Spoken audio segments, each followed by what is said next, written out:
تو عرس کے بارے میں کہنا چاہتا ہوں، حضور غوث اعظم رضی اللہ تعالیٰ عنہ سے ان کے اپنے صحابی یعنی ان کے اپنے مریدین آ کر فرمائے کہ سرکار چاند دکھ چکا ہے، کل عید ہے۔ حضور غوث اعظم رضی اللہ تعالیٰ عنہ لڑکھڑاتے ہوئے آواز میں فرمائے کہ میں تو اپنی عید اسی دن سمجھوں گا، میں تو اپنی عید اسی دن سمجھوں گا جس دن میرا خاتمہ ایمان پر ہوگا۔ 800 سال پہلے حضور غوث اعظم رضی اللہ تعالیٰ عنہ عرس شریف کا بیان کر چکے تھے۔ جب بندہ خاتم بالخیر پاتا ہے وہ اس کی عید ہے، اور عید کے دن گانا بجانا بھی جائز ہے۔ گانا بجانا سے مینس گانے، فلم کے گانے گانا نہیں ہے، فلم کے گانے تو کبھی بھی حرامی ہے۔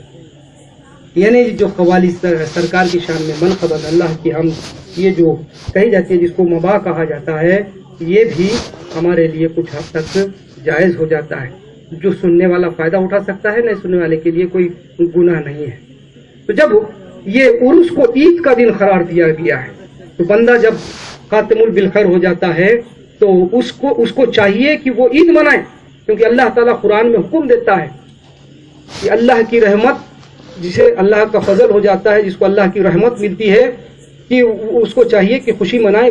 وہ اس کے سب دھن دولت سے بہتر ہے۔ اس کے پاس اگر بہت دھن دولت ہے، بہت مال ہے، بہت ہے، اس کے بہت خوشیاں ہیں، لیکن اس کی ساری خوشیاں اس کے سامنے رائگاں ہیں جسے اللہ کی رحمت ملنے کے بعد وہ خوشی مناتا ہے۔ اللہ کی رحمت کس کو کہتے ہیں؟ جس پر اللہ کی رحمت ہوتی ہے اسے زحمت نہیں ہوتی ہے، تکلیف نہیں ہوتی ہے، وہ سلامت ہو جاتا ہے، اس کے جسم کو بھی مٹی نہیں چھیتی ہے، وہ ابد الآباد میں ہمیشہ ہمیشہ کے لیے باقی ہو جاتا ہے۔ اسی کو ہم جنت کہتے ہیں۔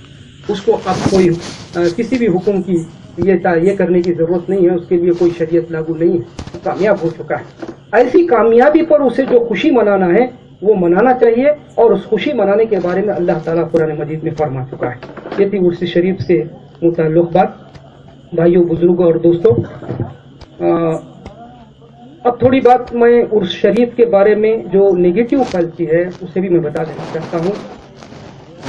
بہت سارے حضرات کے دل میں یہ خیال آتا ہے کہ یہ جو عرس شریف منایا جاتا ہے یہ کیوں منایا جاتا ہے، اس کے لیے اتنا پیسہ خرچ کرنا یہ کچھ صحیح نہیں ہے۔ اگر یہی پیسہ ہم کسی اور کام کے لیے لگایا جائے تو بہت اچھا ثواب ہوگا۔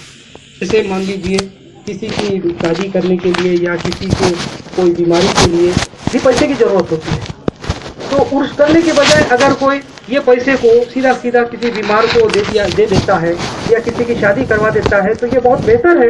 ایسا کچھ خیال آتا ہے، ملتا ہے ثواب، ضرور ملتا ہے، ایسا کرنے پر بھی ملتا ہے، لیکن وہ ثواب زمین کا ہے اور یہ ثواب آسمان کا ہے۔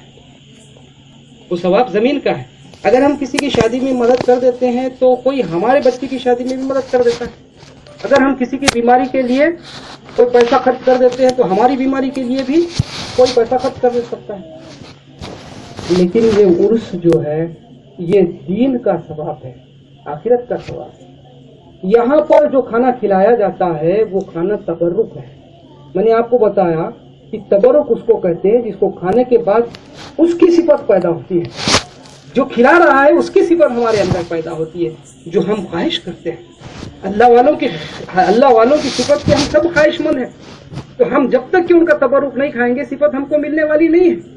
ایسے ہزاروں بیان ہوتے رہیں گے، لاکھوں کتابیں پڑھتے رہیں گے، لائبریریاں خالی ہو جائیں گی، لیکن صفت میں کوئی تبدیلی نہیں ہوگی۔ وہی حرام کا کھائیں گے، حرام کا لے کر حج کو جائیں گے، اس سے کوئی فائدہ ہونے والا نہیں۔ ارے اندر انقلاب آنا ہے، اندر انقلاب اس وقت تک نہیں آ سکتا ہے جب تک کہ تبرک ہمارے اندر نہیں اترتا ہے۔ نہ جانے اس اللہ والے کے تبرک کے کس دانے پہ اللہ کا نام لکھا ہو اور اسے ہضم کرنے والا اللہ والا ہو۔ اس لیے یہ عرس شریف